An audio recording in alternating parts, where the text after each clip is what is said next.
Anthony, welcome to Singapore. How's it treating you, and what's it like being so good at what you do that you get sent around the world to do it? Singapore's actually been a lot of fun. The last few years, I've tried to do a better job of enjoying the places that I go. I think up to that point, I was in a lot of hotel rooms in a lot of cool places. Not that I'm looking at retirement right now, but I definitely have a lot fewer years left than I had behind me. So, trying to enjoy it. I've had a lot of fun. I've gone and checked out the city and kind of bounced around. It's been a lot of fun. You're on a tough run, but you've come back from dropping 3 before. What did you learn from that experience when you were down there before and you totally turned it around? I think this one's a little bit different position. Before, when I was early on in my career, I think that's a point that gets missed. I do have a good chunk of losses, but a lot of them are very, very early in my career. And I just wasn't very fucking good back then. I was making it through a lot of those fights with just will and determination. And this is a little bit different. I've been a bit inconsistent. I think at times I show up and I think it's clear I can beat anybody in the world. And sometimes I show up and I shit the bed. And so I just really been working on my consistency. I think that's really what it comes down to is my focus and just trying to bring the best product every time. I think as I've gotten older, I've had to adjust some of my training and my approaches and some of my recovery stuff. So it's just a learning process, man. Ryan Spann put together a couple of really impressive victories and then submitted in his last fight in the first round. Which Ryan Spann are you expecting here? That's kind of Ryan Spann in a nutshell, isn't it? He's fairly inconsistent himself. It just, if you let Ryan do what he wants to do, you're going to get a phenomenal product out of him. It's the type of fighter that he is. He's a very good downhill fighter. Once he gets rolling, it's tough to stop that. So, I don't know. I don't really care so much what he's bringing. I don't really have any expectations. I've worked really, really hard on the things that I want to do, and I really haven't thought so much about Ryan, to be very honest with you. Next question, please. Yeah, Anthony. So you seems like a reason why keep fighting because of you are enjoying to this journey. But this point, are you fighting against? You fought against the Glover in the grappling match, last 2 months ago. So, what kind of this experience to give you anything for as a MMA fighter? Yeah, the whole reason I'm still here and still on this journey is the title. The second that I think that I can't win it or maybe that's too far out of reach, then I'll be done doing this. The Glover thing was more for a way. It was more a way for me to stay in shape and have something to work towards. Just with everything I have going on with my family and all the other things that I have going on outside of the octagon, sometimes I do tend to get a little bit distracted. So the taking the Glover thing was just a way for me to have fun, stress-free competition. It's not very stressful doing jiu-jitsu. I want to win though. I'm a competitor, so I don't like losing. So I just wanted a reason to have a goal, I guess. I needed something to continue to walk forward, walk towards every day. And I think that really helped me, because I didn't really have a training camp. I fought, it took a little bit of time off, got right into the training for the Glover thing, and then transferred right into getting ready for this fight. So I didn't really have much of a break, which was really nice. It was nice to not have to get into shape. I was just already in shape. Thank you so much. Thank you.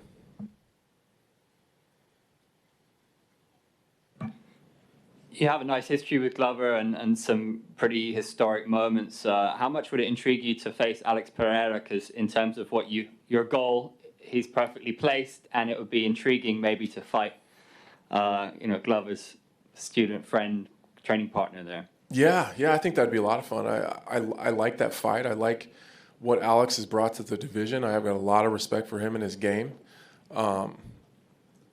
And I just think it'd be a really fun fight. I think it would bring a little bit of intrigue to the fight just because of Glover and I's history. Anything I can do to get a win over Glover, I would absolutely do, as much as I like that guy. And after the grappling thing, him and I and his wife and mine sat and had some beers and talked about, potential matchups with me and Alex. And it is what it is. It's all business. And we're all martial artists and competitors. It's nothing personal at times, obviously, especially, given the history of this fight, things do get personal at times. But between Glover and I and his team, it's nothing but love. You've been flourishing on the analytical side. What was your takeout from the Jan fight with Alex? Well, it was a really close fight. I think probably 50% of the people, had Alex, and I think the other half probably had Jan. I thought that Alex looked pretty good, and to be fair, I thought Jan looked pretty good as well. He was able to do a lot of things that Jan Blachowicz typically does to be successful. I think that Alex had a little bit of an eye-opening moment, though, at 205. He's not the large, scary monster that he was at middleweight. He's a fairly normal dude.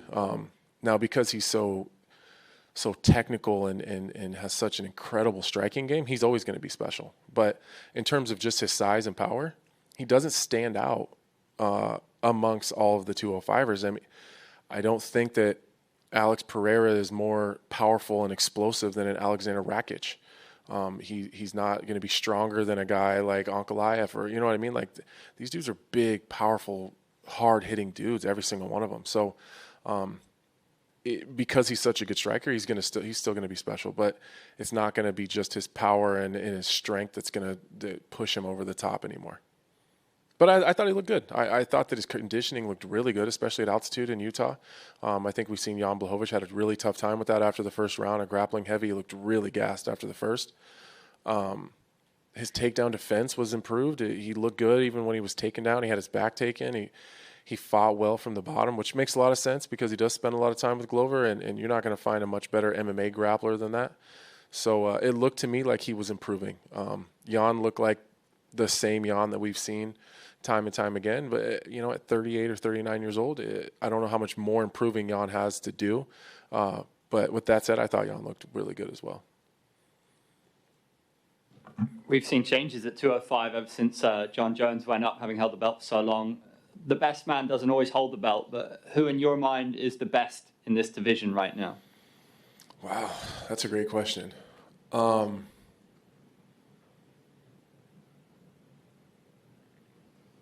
Man, I don't know, because I think out of the entire top 10, everyone has their strengths and weaknesses. Jamal Hill is a great, incredible fighter, but at times we've seen him taken down and had some issues in the grappling. Striking wise, he's really special. It's nothing that he's ever been taught, I don't think. It's just things he's adapted over time. The things that he does are just very natural and instinctual that make him hard to deal with. I think Jan Blachowicz is very, very well. He's probably one of the most well-rounded guys. But, kind of at this point, he's having some issues, obviously, in the Ankalaev fight and then as well in the Periera fight, with maybe just his gas and his output. Periera has a huge hole in his game when it comes to the grappling. I don't think that's a secret. I think Alexander Rakic is probably right up there with one of the better guys. The only loss that he's taken has been due to injury against Jan Blachowicz, and he looked really good in that fight. I would love to see a fight with Alexander Rakic and Yuri Prohaska. I think that those are probably the two guys at the top of the division in terms of skill. But Alex is, Rakic has got some work to do to get a win after coming off that loss from the injury. In other sports, we often see youngsters explode, but in this game, it seems like experience is telling. You look at who holds the belts, men and women, they're people in their mid-30s, right? You faced most people in the top of this division, so how important is your experience going to be in achieving your goal? I think it's really important. You don't know what you don't know, right? So I think that's what some of the younger fighters run into is it's a lot of the unknown, and they don't really know what they're getting themselves into at times. And even in this, I've lost 2 in a row. I've been there before. You know what I mean? It's not the end of the world. It sucks. I hate losing. It's the worst thing in the world to me. But I know how to come back from it, and I think that experience just in itself, and just being in bad spots. I've been in. There's not a position in the octagon that you can put me in, or a circumstance, or whatever, that I haven't seen before, and I would be comfortable there. So I think that helps a lot. And I think that even in this matchup with Ryan Spann, I think that's the difference. It's my experience and my fight IQ. Physically, Ryan Spann has an advantage over me everywhere, and he knows it, and I know it, and I told him about it the last time. He's bigger, stronger, faster. He's more explosive. He hits harder. He's probably more conditioned just because of the miles. He's gonna absorb damage better than I am probably, but like mentally, it doesn't really matter if you can't put it all together. You know, it's all great to have a fucking Ferrari sitting there, but like if it just sits there, you know what I mean? It's not very fast. So, you know, I think that is the difference with me and a lot of people. Do we have time for one more question? Anyone have a question? All right. Sweet. Thank you, guys.